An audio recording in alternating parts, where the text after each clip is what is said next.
Yes, I respect your advice. ప్రజలకు సంబంధించిన అనేక సమస్యలు ఉన్నప్పుడు ఆ సమస్యలు వదిలేసి అనవసరమైనటువంటి విషయాలు భుజాన వేసుకొని కన్ఫ్యూజన్స్ క్రియేట్ చేయటం కూడా నేరం అవుతుంది. నాకేం సందేహం లే. అలాగే మరొక విషయం, కొన్ని సర్వే సంస్థలు వాళ్ళ అభిప్రాయాలను ప్రకటించాయి. అది మీకు వినిపిస్తా.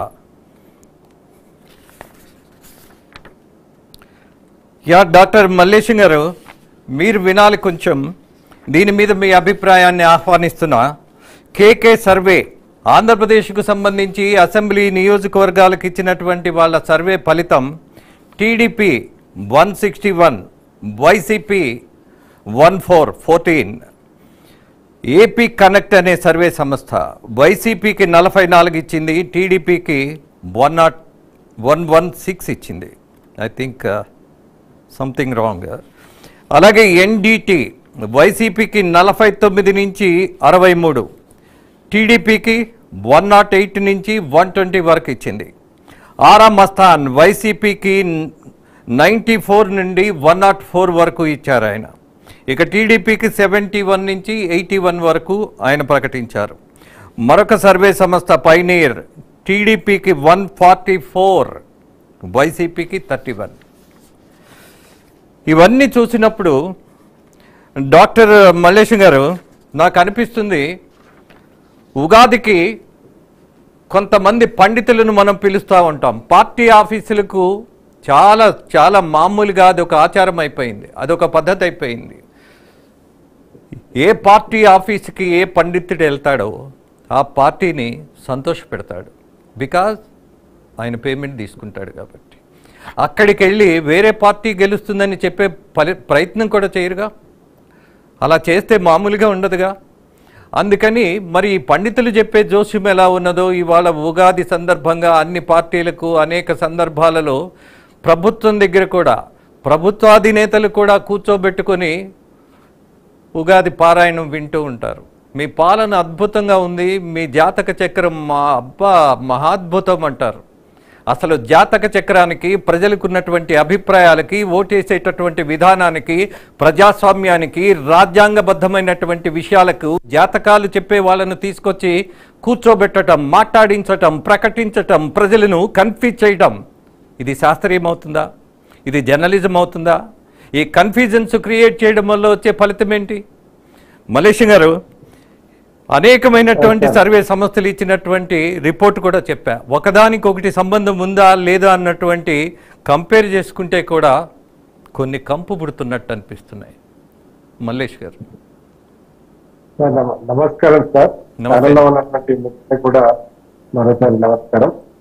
అయితే సార్, మీరు ఉగాదిని సంబోధించినాక నాకు కూడా ఒక అనుమానం వచ్చింది సార్. ఉగాది పచ్చడి లాగంటే ఈ సర్వేలు కూడా ఉన్నట్టు అవపడతా ఉన్నాయి. ఎందుకంటే కొంత చేదు, కొంత పులుపు, కొంచెము స్వీటు, ఈ 3 అంటే సర్వేలు ఎవరికి తోచినట్టు వారు చెప్పడం జరిగింది. కానీ అవి ఫలితాలు వస్తే కానీ చేరే అవకాశం లేదు.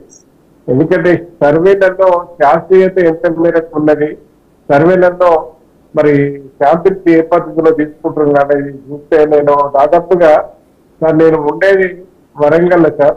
దాదాపుగా ఏపీకి సంబంధించినటువంటి ఆన్లైన్ సర్వేలు కూడా నాకు చాలా ఫోన్ కాల్స్ వచ్చి డిస్టర్బ్ చేసిన సందర్భం. మీకు మీ అమలాపురం ఎమ్మెల్యే ఎంపీకి మీరు దేనికి ఓటేస్తున్నారు, వైఎస్ఆర్సీపీనా టీడీపీనా కానీ ఇది మీకు సంబంధం లేని ప్రశ్న. అంటే ఇటువంటి ఆన్లైన్ సర్వేలలో తర్వాత కొంత వాళ్ళు తీసుకున్నటువంటి శాస్త్రీయత లేనటువంటి సర్వేల ద్వారా కొంత రిజల్ట్స్ తారుమారు అయ్యే పరిస్థితి మనము అనేక జరుగుతూ ఉన్నాయి.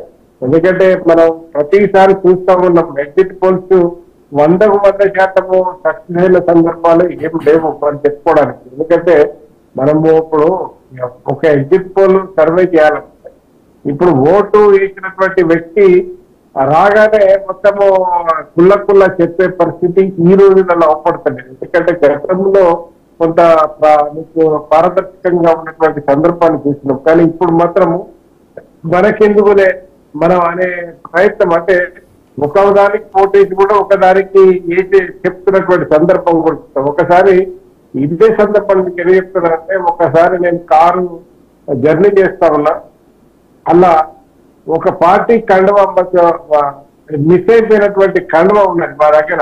అయితే అక్కడ లోకల్ లీడర్స్ ఎక్కగానే, అయ్యా మీరు ఏమనుకుంటున్నారు అంటే, నేను కూడా ఫ్రీ పోల్ సర్వేలో భాగంగా తిరుగుతే ఆయన ఎంత ఇంటెలిజెంట్ అంటే ఓటరు, ఆ కండువ నుంచి మాది ఇదే పార్టీ సార్ అని. అదే ఎంత అన్యాయం జరిగిపోయింది, మన కండువ చూడకపోవచ్చు అంటే.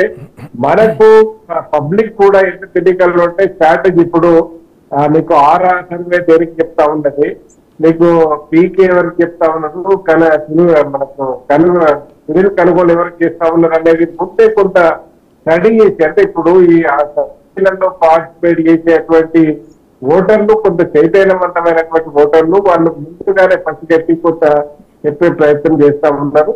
మరి అయితే ఈ సర్వేలలో కూడా దాదాపుగా మరి ఇప్పుడు మొత్తము ఆన్లైన్ సర్వే అయిన తర్వాత డాక్టర్ గారు, నాకు ఆబ్జెక్టివ్ గా ఒక ప్రశ్నకు సమాధానం చెప్పండి. ఇప్పుడు వస్తున్నటువంటి సర్వేల మీద మీకు విశ్వసనీయత, అలాంటి నమ్మకం ఏదైనా ఉందా సార్? ఇప్పుడు వచ్చే వాటి మీద విశ్వసనీయత లేదు అనడానికి నేను ఉదాహరణ కూడా చెప్తాను సార్. 2004లో నీకు లోక్సభ ఎన్నికల్లో వాజ్పేయి గారికి దాదాపుగా 230 నుంచి 275 సీట్లు వస్తాయని అనేక సర్వేలు ఇచ్చినటువంటి సందర్భం.